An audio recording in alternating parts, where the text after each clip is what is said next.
dinosaurs, masters of the planet for 160 million years. The biggest, baddest animals ever to walk the earth. They had claws a foot long and enormous bone-crushing jaws with teeth the size of carving knives. Weighing up to 80 tons, the ground would literally shake when they moved. But how do we know so much about them? For over 40 years, Horizon and the BBC have followed the world's paleontologists on their quest to find out what these elusive creatures were really like. As a paleontologist, I love digging up the possibility of monsters of my childhood, looking for strange beasts that once roamed where I live now.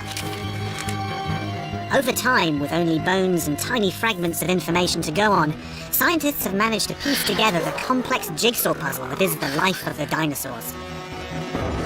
There have been astonishing new finds, controversial theories, and extraordinary revelations about these giant reptiles. Quick, agile, fast-moving, 15,000 pounds of gut-crunching terror. These tantalizing clues and breakthrough new technology have enabled scientists to reach for the answers to the biggest questions of all. Do we really know what happened to the dinosaurs? And is there a chance that some might still be alive today?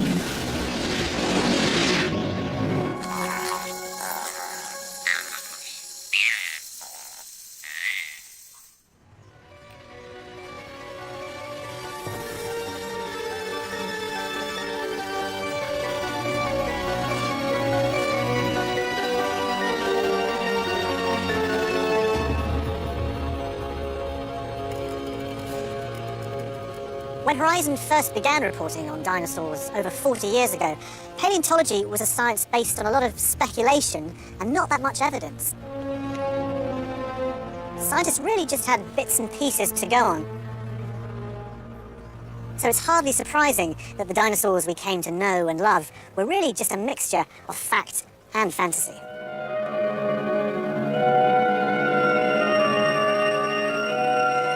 The largest flesh eater the world has ever seen. I'm not afraid. All children now learn at an early age, but are reluctant to believe, that Tyrannosaurus and all the other dinosaurs followed a well-trod trail to oblivion. I see a little hole up in his nose. They've heard other stories about dinosaurs too, many of which are myths, replacing the fairy stories of earlier generations. But our limited knowledge of these prehistoric monsters provides numerous questions, but very few answers. I would like to get his now. Look at that. 9 feet tall. What a monster. For years, scientists had grappled with fundamental questions. They didn't know what dinosaurs ate, how they bred. Sometimes they weren't even sure how the skeletons fitted together. They also couldn't work out whether one of the major groups of dinosaurs, the sauropods, lived on land or in water. But one of the first major finds covered by Horizon revealed evidence of sauropod behavior frozen in time. Footprints. In the bed of the Paluxy River in Texas are tracks made by dinosaurs 70 million years ago when the hard limestone rock was mud. This is evidence that convinces the most doubting tourist. Some are tracks of the meat-eating dinosaurs, others of the heavy, long-necked, long-tailed dinosaurs. It is these which pose a problem. Where are the creatures who made these tracks swamp dwellers, or did they move around on land? 30 years ago, the river was dammed and the tracks photographed and carefully plotted. The shallowness of the footprints and the absence of tail marks suggested a herd of the animals living in water sufficiently deep to keep their tails out of the mud. It's difficult to believe that such huge creatures weighing up to 80 tons could support themselves out of water. But here is evidence for just that, a tail mark. If these creatures could support themselves out of water on one occasion, couldn't they be ordinary land dwellers who occasionally ventured to the swamps? At the time, a single tail mark was not enough to convince the paleontologists that sauropods were anything but aquatic. But as more skeletons were discovered, their similarities to animals living on land became clearer. So then we have long straight limbs and that long neck. Adaptations, not for hippo-like existence, but for living on land, feeding high on land trees. Scientists looked again at the fossil footprints and turned to living animals to try and determine how fast the sauropods could move. Dinosaur bones are only one source of information. Present-day animals are another. Neil Alexander is Professor of Zoology at Leeds University. His main research interest is analysing how animals move. Recently, he's found a way of applying his work to answering a seemingly impossible question. How fast did dinosaurs walk? On the beach at Southport, some vital evidence was laid out. These are replicas of some of the biggest footprints ever found. They're found in Texas. They're not new footprints. They're footprints made something like 100 million years ago, preserved as fossils. Now, these big fellows, these are the hind feet. It was a four-legged animal. And these hind feet are about 3 feet long. Stride length here of 8 feet from right hind foot down to right hind foot down again. The dinosaur footprints are only part of the information needed. Now, something called a Froude number has to be worked out.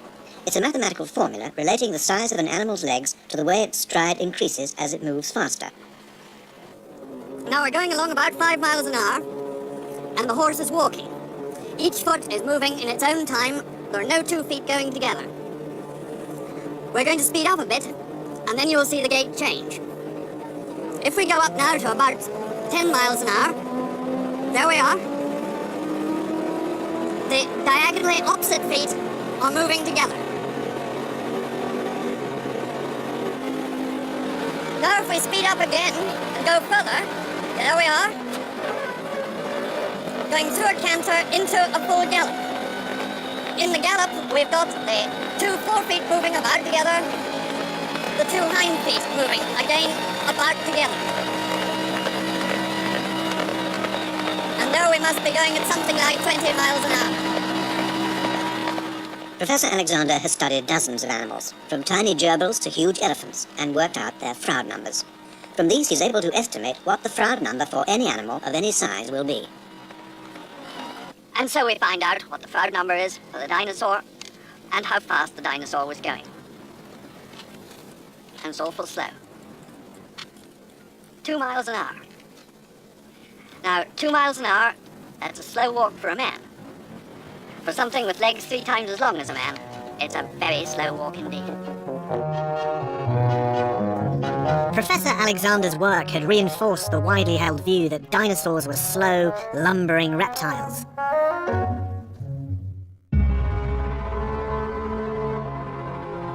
But the discovery of a new kind of dinosaur would change our thinking. We have right over here one that I discovered myself, which I think is one of the most interesting dinosaurs that's ever been found. In fact, I also think it's one of the most important dinosaurs ever found. Let me show you some very interesting things about this fellow. First of all, it's a carnivorous dinosaur, but not a big one like Tyrannosaurus. It's just a little fella, probably about 4 or 5 feet high, maybe about 8 or 9 feet in length. Weighed maybe about 175 pounds, about your weight or mine. One of the curious things about him is the construction of his foot.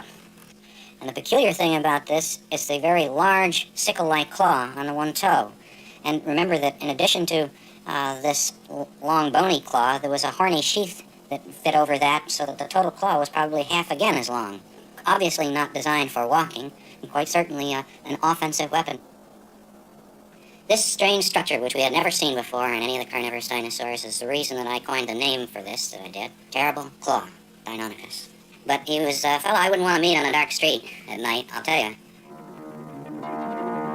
John Ostrom realized Deinonychus was a groundbreaking dinosaur, one that overturned long-held ideas about how they moved. So the picture that we get from Deinonychus seems to be completely different from the old picture that we had of dinosaurs as sort of sluggish, sun-basking animals like modern lizards and turtles. Deinonychus seems to be a very quick, agile, fast-moving, two-legged predator. Good balance control. Means a high neurological development. This discovery is what sort of pushed me over the brink into looking at dinosaurs in a whole new light. Other dinosaurs, too, were suddenly seen as fast-moving, agile creatures. And Ostrom's new ideas about them developed like this. In the animal world, there's a major division. In one group, there are mammals, which are active, hot-blooded creatures. In the other are reptiles, which are generally less active and cold-blooded. Where do dinosaurs fit? Since, like mammals, they were very active, Ostrom reasoned perhaps they were hot-blooded too. This idea was revolutionary. Was it really possible that dinosaurs, ancient reptiles, could be warm-blooded? It would be another 30 years before deep bone analysis revealed that he might be right.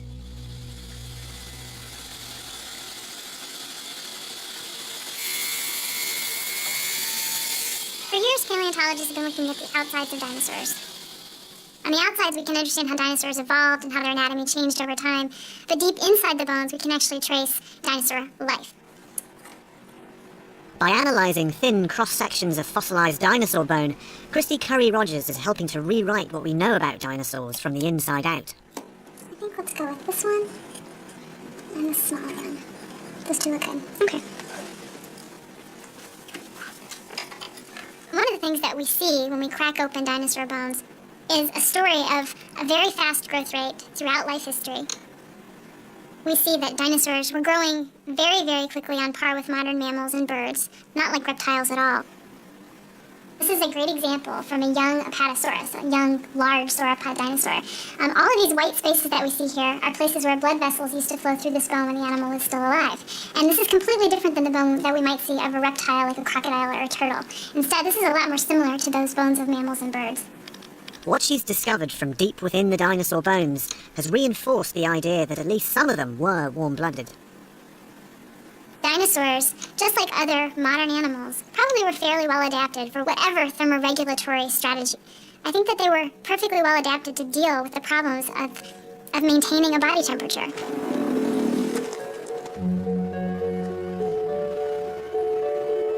Advances in technology were allowing scientists to break new ground, proving that dinosaurs weren't just giant lizards, but a truly unique kind of reptile.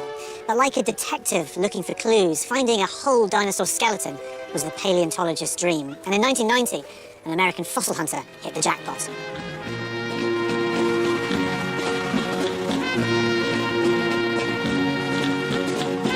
For Pete Larson and his then-girlfriend Susan, the day had started as an ordinary, everyday fossil hunt.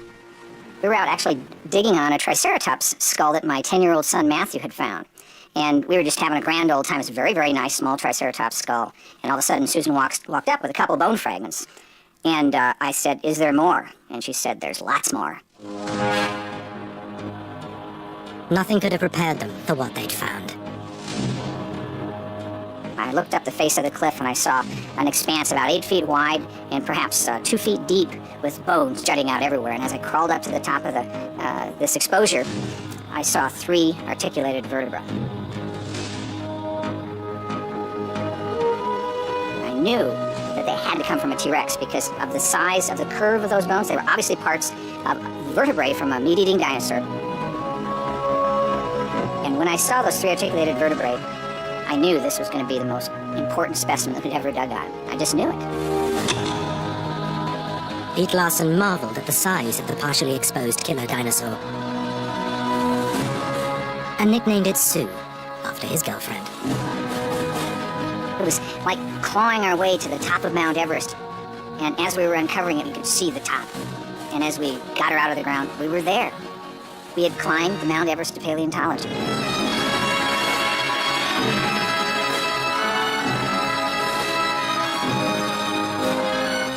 Biggest, baddest of all the T-Rexes that ever was. And it got even better.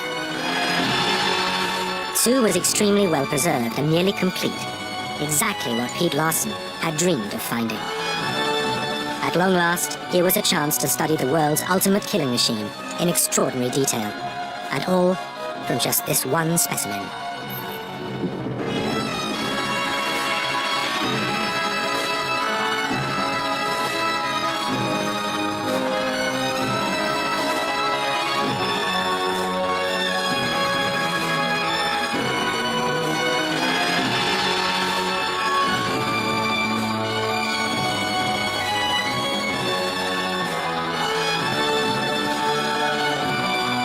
Deep within Sue's well-preserved skull, scientists were about to discover something they'd never seen before.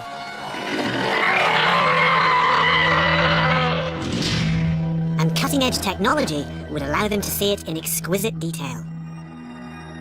Basically, when it comes down to it, I was told to describe the thing inside and out. I took that literally. I knew they wouldn't let me break the skull apart. So, CT scanning is the answer. CT scanning is an advanced X-ray imaging technique. It allowed Chris Brochu to build up computer images of slices through the head, which he molded together to produce a three-dimensional likeness of a T-Rex skull.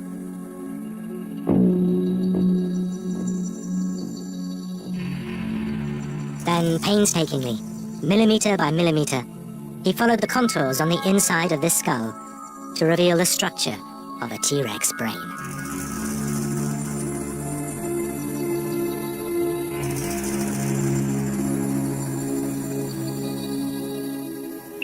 The first time I saw the individual slices themselves, they didn't seem all that exciting. It wasn't until I built the first animation, the first flip through a bunch of slices all going through the skull. That was when it really struck me that there were a lot of things here to see.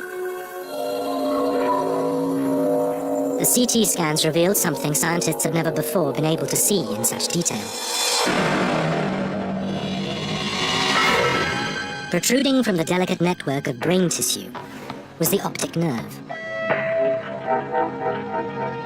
This nerve was responsible for relaying information from the eyes to the visual centers in the brain. And it was big enough to carry a lot of information.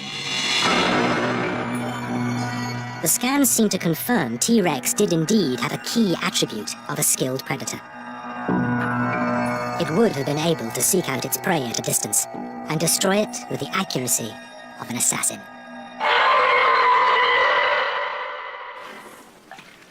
T-Rex could see its prey, but that didn't automatically make it an efficient killer.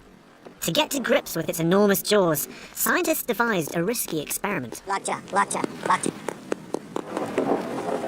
Gators and crocodiles make a great model for studying the feeding biomechanics of extinct theropod dinosaurs. They have very similar musculature, and just the basic leverage of their jaws and things like that are actually just a good analogy for tyrannosaur feeding. Let me grab that pole. Stop. Watch your feet. Remember, she can run forward. Okay, remember, feet. Clap. 1, 2, 3. Go. Watch your feet, right? Yeah. This is a female American crocodile, Stevie. Okay, A youngster at 31 years old, she's only half the size she could become. She may be small, but her strength is obvious. Bob has the tape. Stay in line with her. Back up. He's got tape. Bob's got the tape. She's heavy. Because her jaws are thought to work in a similar way to T-Rex jaws, Erickson plans to measure her bite to see what it may reveal about the power behind a T-Rex bite. Yet as she's small, and he's not tested her before, he has no idea what kind of results he'll get. Pull the leg out of that. I'm all set. Erickson needs to get the crocodile to crunch onto a specially designed pressure sensor, which will record the force of the bite. Okay, everybody ready? Okay, Jim, take off the eyes a little bit. The tricky bit is getting the timing right. Yep, here we go. The bite needs to be a spontaneous one.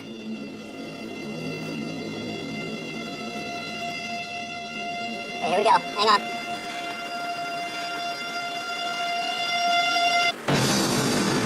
£819. Good bite. An 800-pound bite is comparable to what a lion could do, or a spotted hyena, which is the bone-crushing champion among mammals. So a very small crocodilian is capable of doing bite forces equal to what some of these large carnivorous mammals do. If you matched up an equal-sized crocodile, say, to a large lion, though, the crocodile will bite probably 3 times more forcefully. Watch your legs. Yeah. Remember these If jaws like these give crocodiles a bite force well above what their weight implies, then Erickson believes the same must have been true of T-Rex jaws. Nice canine on the side. His work suggested the power of a T-Rex bite may have been on a scale beyond anything we have ever seen. It's not a natural thing to stick your hand inside the mouth of a crocodile, but probably shouldn't try this at home, kids. To get an idea of how much more powerful, Erickson worked on doing more than just scale up the bite. Snout width is 14.2. He measured every physical detail of his crocodiles to try to map the differences in skull shape and body weight compared to an animal the size and shape of a T-Rex. 50.2. head-length retro. Ericsson's preliminary maximum estimate of a T-Rex bite could be as much as 40,000 pounds of force.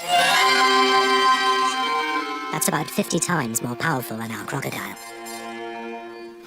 T-Rex would have had easily the most powerful bite of any animal that has ever lived.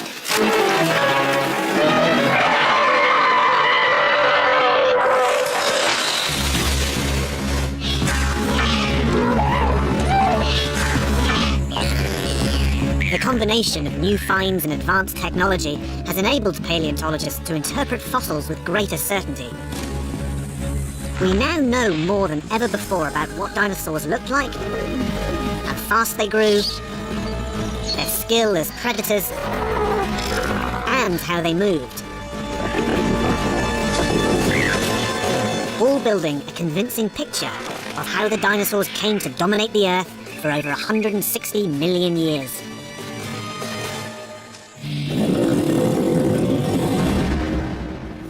$160 million years is a pretty long time and makes dinosaurs some of the most successful animals ever to have walked the Earth. After all, modern humans have only been around for a couple of 100,000 years.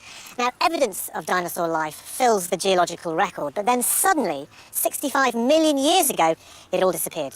The dinosaurs vanished. Scientists spent years scrutinizing dinosaur bones, looking for answers. You got something? Yeah. This is a caudal vertebrae off. Great. They struggled to come up with ideas to explain the mass extinction. Perhaps the climate deteriorated, becoming too hot. Or too cold. Or suddenly too wet. Or too dry. There were problems, maybe, of reproduction. Or maybe their eggs were eaten by the tiny furry mammals.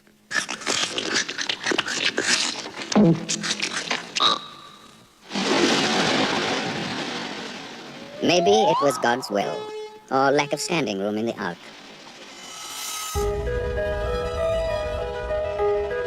But it was only when they turned their attention to rocks rather than bones that scientists had a breakthrough. Geologists searching for clues to the extinction discovered an unusual layer of clay in the geological record that marked the boundary between the time of the dinosaurs and the time of mammals. Nobel Prize-winning physicist Luis Alvarez and his team took up the challenge. See this clay layer here? It's about a half-inch thick. That's when the dinosaurs went out. We really don't know how long it took, why it's there. And so I said, maybe some of the tricks that I know as a physicist might help unravel that story. And then we talked about it for the next couple of weeks and finally decided to look for iridium as a measure of the deposition rate. A small quantity of the metal iridium constantly falls to Earth from space, and the team expected to find only trace amounts. But their tests showed something astonishing. There was so much iridium in the clay layer, there could only be one source. Alvarez's radical idea was that it had been brought to Earth by a meteorite. The vast majority of iridium-bearing meteorites started life as asteroids. Most of them, in an orbit between Mars and Jupiter, never come anywhere near the Earth. But the theory goes that a few are occasionally swung out of line by the enormous gravitational pull of Jupiter. A very few of these finish up in an orbit which crosses the Earth's. Most of the time they pass harmlessly by, but every now and then they collide. Alvarez's theory is that 65 million years ago, a huge asteroid, 6 miles wide, smashed into the Earth with devastating effects.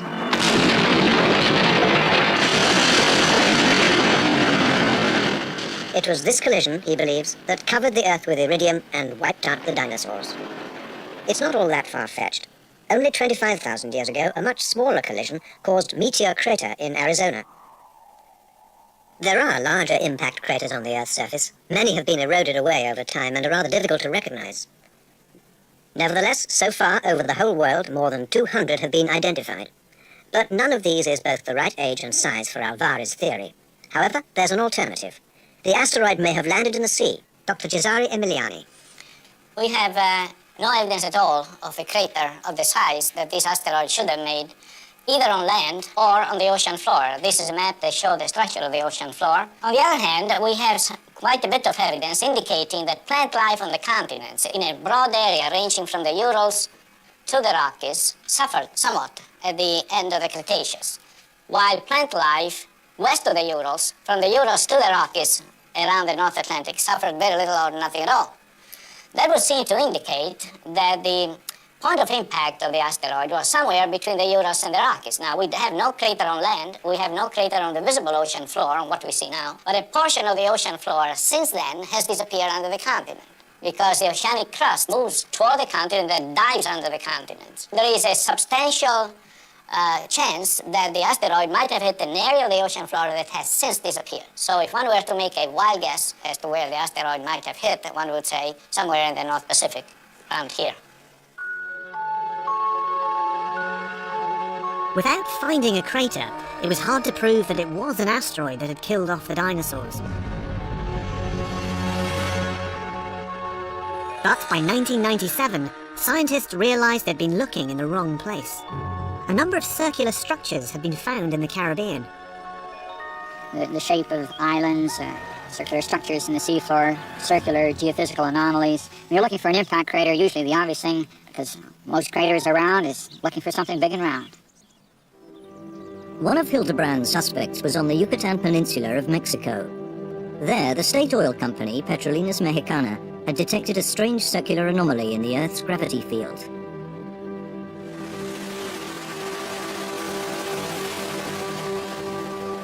Chicxulub, the dead center of the big round hole. But at the surface, there's no sign of a catastrophe.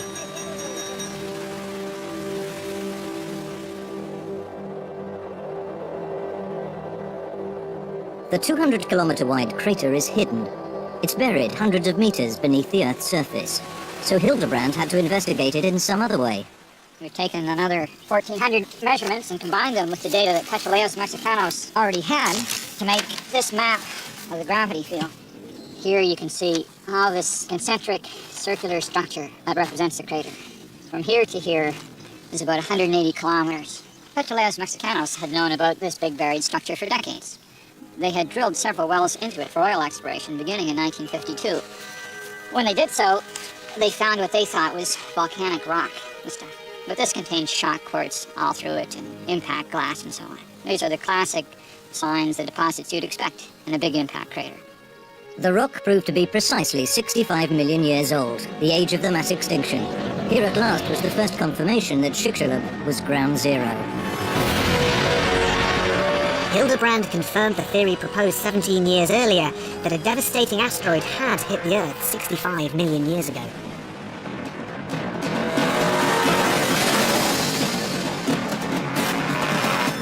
By 2004, scientists believed they had proof that the impact had caused a massive explosion, quickly followed by an enormous shockwave that had destroyed life for hundreds of miles around.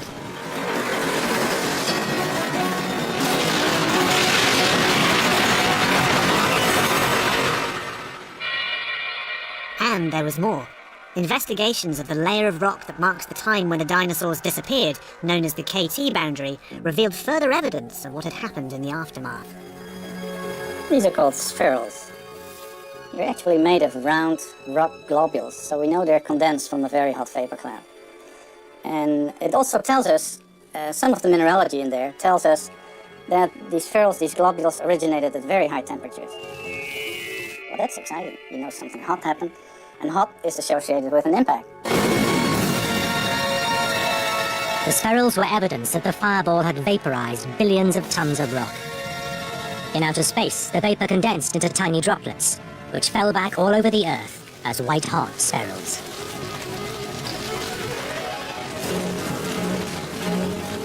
From America to New Zealand, there seemed to be evidence of massive burning at the time of the impact.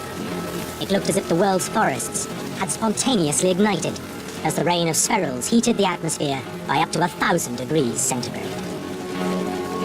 If we're looking at 600, 1,000 degrees, then this would instantly have ignited all the plant matter across the world, and it would sort of been sent up in flames. The impact was also thought to have created a deluge of vicious acid rain. The fireball had released chemicals which turned the water deadly. It was suggested that the acid rain had a pH so low that it was like battery acid. And if you had something that low in pH, it would literally burn everything on the land, from plants to the dinosaurs to everything else. Then there was the final clue from the KT boundary. A high concentration of fern spores. Ferns flourish whenever all other plants have been killed off by some environmental devastation. So the predominance of fern spores, known as a fern spike, suggested something had wiped out every plant on the planet. Fern spikes were found all over the world, such as in New Zealand, and this, I think, became stronger and stronger evidence that there was something like global darkness caused by an impact. So the theory grew up that vast amounts of dust created by the impact must have blocked out the sun. This could have plunged the world into freezing darkness for months or years. Any dinosaurs which had escaped burning either froze or starved to death.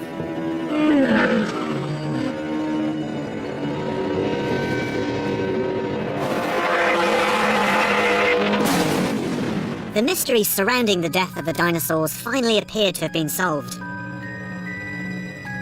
A number of factors may have influenced the extinction, but research had shown that the impact at Chicxulub was the crucial factor.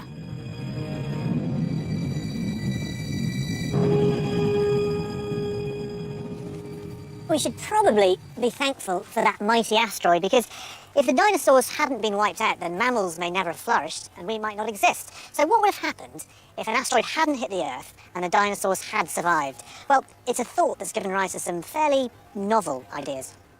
I think that some dinosaurs, like some mammals, would have become increasingly intelligent at a geometric rate, as did our own ancestors, and I think possibly by this time the dinosaurs themselves would have approached our own level of brain development. Ron Seguin, a sculptor at our museum, and myself have collaborated over the last several months in trying to estimate what the appearance of one of these highly encephalized or intelligent dinosaurs might have been, a dinosaur for the 1980s, and here is an example of what we think it may have looked like.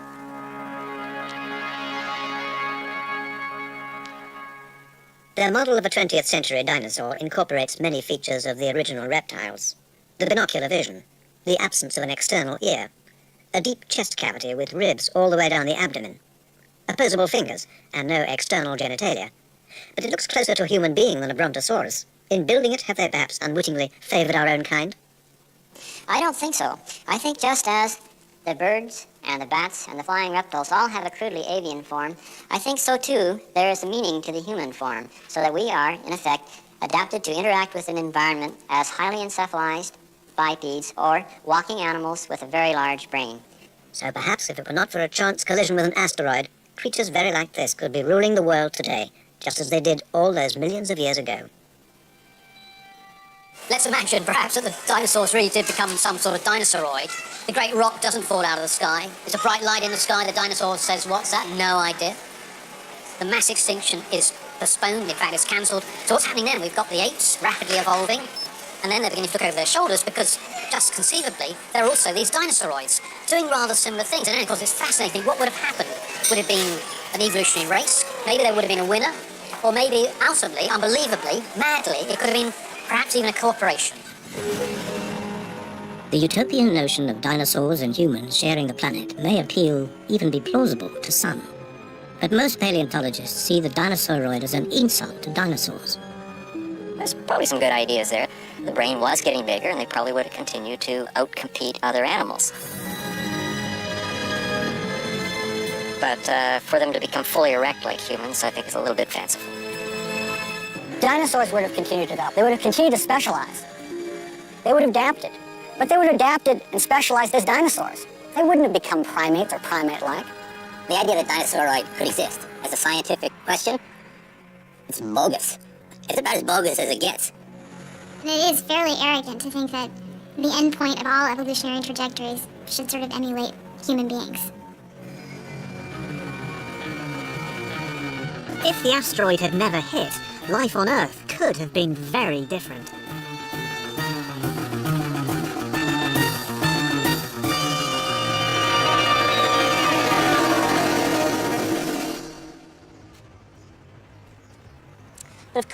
that's all just crazy speculation. Everybody now knows that the dinosaurs were wiped out 65 million years ago, and none of them survived that catastrophic asteroid impact. Or did they? The idea that dinosaurs may have evolved into something else is one that had been doing the rounds for many years, but it began to gather momentum when some paleontologists began to increasingly suspect that dinosaurs might still be alive.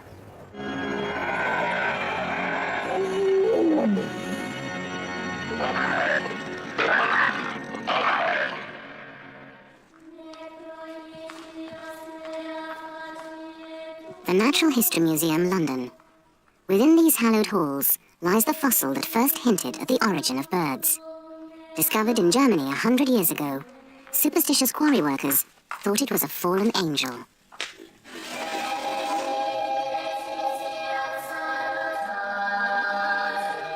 Archaeopteryx turned out to be something almost as remarkable. The size of a pigeon, it possessed teeth, a long bony tail, and claws on its arms, all features of reptiles. At the same time, it was very much like a bird. It actually has impressions of the wing feathers, both wings, and long tail feathers. But the tail has a long set of bones running down it as well, which modern birds don't have at all. So Archaeopteryx really does seem to be a primitive bird. These fossils, I still find it very exciting to look at them because they have so much scientific information contained in them, but they're very beautiful objects to look at in their own right. And they really are an exceptional snapshot record of evolution.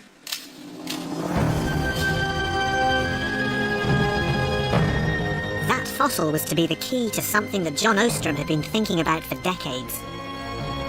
When he'd first described Deinonychus in the 1960s, he'd noticed that its skeleton was strangely similar to that of a bird. Archaeopteryx helped him refine his ideas. Neat animal, isn't it? I think so. And what made me even more excited was when I saw structures in that animal that I subsequently recognized in Archaeopteryx. So this is the Solnhofen Archaeopteryx? This is what I call a Solnhofen specimen, yeah. John Ostrom's crucial realization was that his beloved Deinonychus shared many anatomical features with Archaeopteryx. He compared in detail the skeletons of predatory dinosaurs, Archaeopteryx, and modern birds. He found a whole set of similarities, most notably in the skull, the hind limbs, and the forearms. For a start, they all have the same number of fingers. This is a skeleton of a modern pigeon. 3 fingers in the hand of a modern bird, 3 fingers preserved in the hand of Deinonychus, and that particular kind of hand morphology is also supplemented by the strange wrist bone that allows for the flexibility that produces the flapping strokes. The similarities between birds and the predaceous dinosaurs is amazing to me. But, as with all groundbreaking new theories, Ostrom's idea had its detractors. Well, the dinosaur bird theory has tremendous popular appeal. One can vicariously study dinosaurs at the backyard bird feeder. And one can go get a piece of dinosaur leg at the local Kentucky Fried Chicken. So it has tremendous appeal to the public. Unfortunately, it seems to be wrong. Alan Feduccia argued that birds evolved long before dinosaurs came along. They descended from much more primitive reptiles, and any similarities between birds and predatory dinosaurs were superficial. They resembled each other because they both walked on their hind legs, not because they were closely related. Such vocal skeptics were going to need better proof if they were to be convinced of the dinosaur-to-bird theory.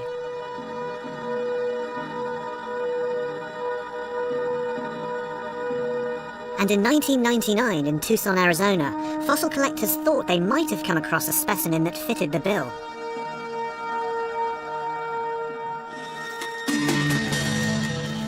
I carried it out to the light of the sunlight so that I could see it crosslit. And there were a number of beautiful teeth in this skull, and that was very exciting. And then we studied also the tail. That was a dinosaur, very dinosaur-like tail. I got this incredible high feeling. It is the feeling of discovery, that wonderful time when everything clicks into position.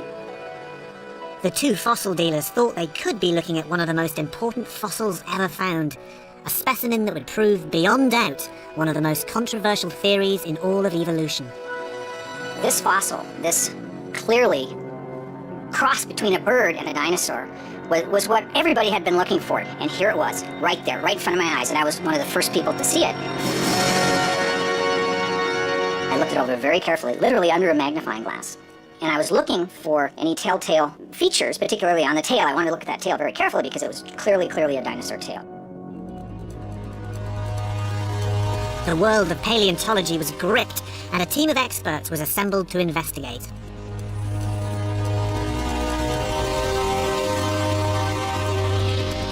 After several months, they confirmed that it was the missing link. It had a bird-like front and legs, and a dinosaur-like tail.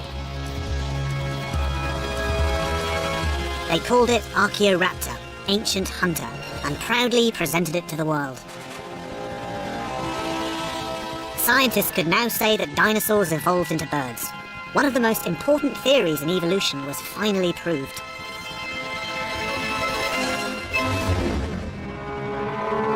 But not everyone was convinced.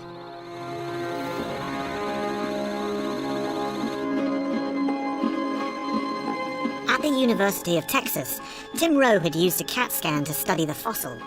The results threw up some serious questions about how it fitted together. I'm going to show you two slices. The first is this slice here, through the skull and these other elements here.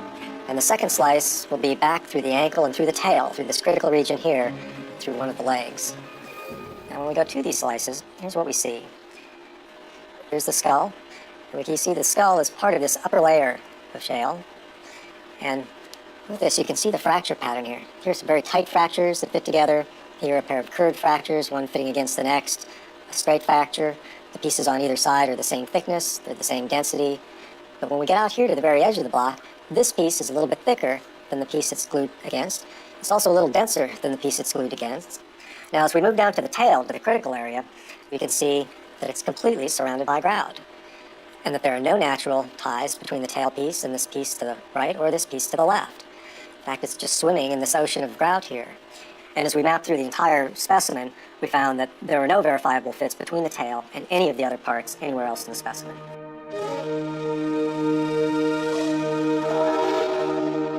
The scan clearly showed what the naked eye couldn't see. There was no natural skeletal link between the all-important tail and the rest of the fossil. It had simply been glued on with grout.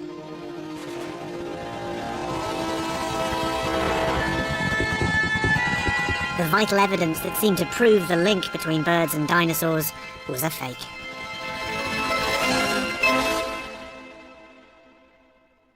The dinosaur fake was a dreadful blow for supporters of the bird theory, but scientists who were committed to the idea refused to give up. They were determined to keep looking for proof. Although the fossil had been a fake, its front half was a new kind of primitive bird. Fossil hunters flocked to the region where it had been found, and they struck gold.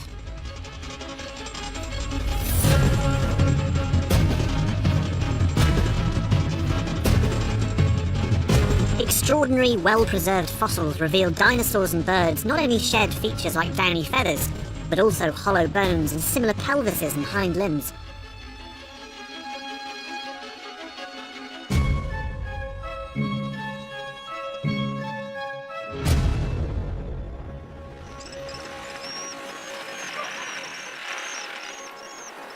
On a remote farm in Colorado, paleontologist Brent Breithout presented even more proof of the close relationship between the ancient fossils and birds.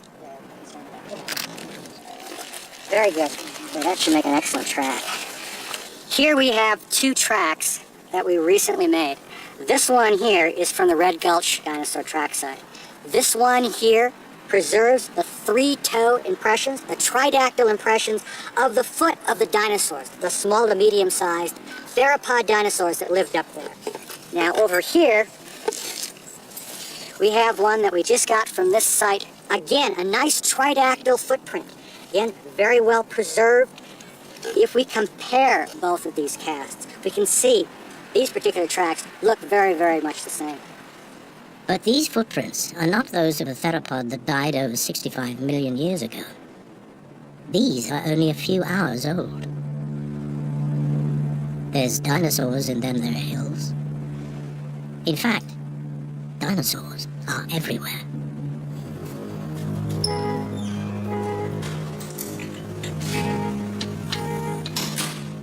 For the first time on network television, paleontologist Julia Clark is about to perform an autopsy on a dinosaur. Only you are more likely to know it as a roast turkey. Because you see, birds are dinosaurs. So today we're going to dissect the evidence that birds are living dinosaurs from this turkey. What we're pulling off here is the major flight muscle, the supracoracoideus, that is in Velociraptor and Oviraptor. One of the features you see is that the second finger is the longest, and this is a feature we see going back as far as early dinosaurs, even Triassic forms.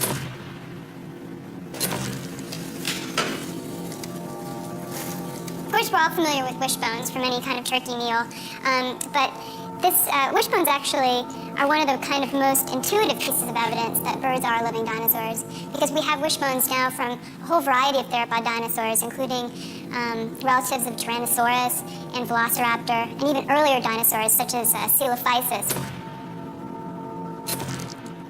Yes, just as we share 98% of our DNA with chimps, turkeys, in fact all modern birds, are direct descendants of theropod dinosaurs.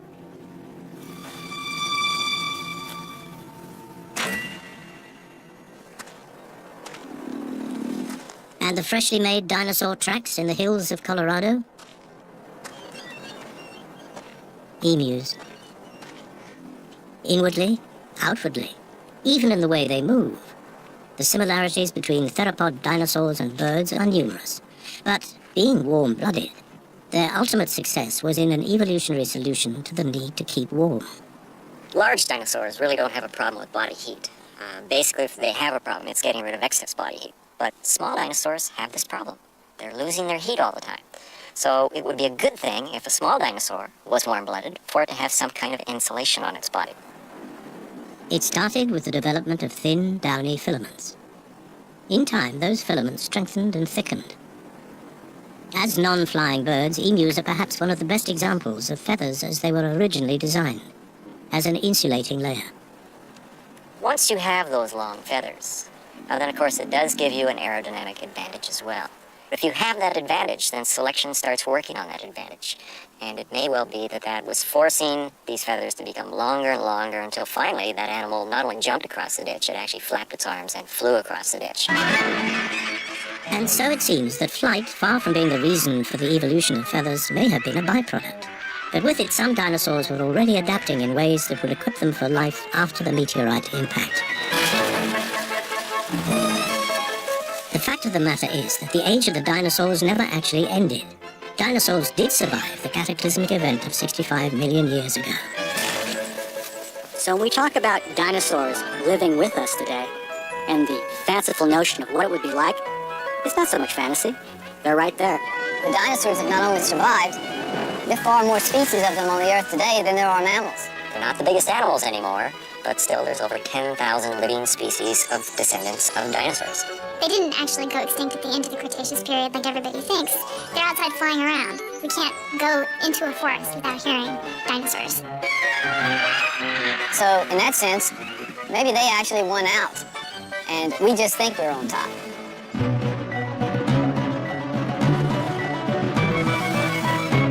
Over the last half-century, scientists have hunted all over the world for new clues to help them piece together the fragments which reveal the life of the dinosaurs.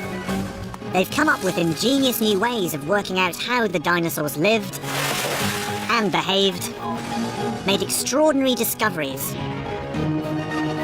and battled to answer some of the oldest, most vital questions of all. But there are still things that we don't know. There are mysteries to be solved. And one of the exciting things about paleontology is that in an instant, perhaps with just the tiniest of discoveries, everything that we think we know about dinosaurs today could all change again. There are always new discoveries out there waiting to be found.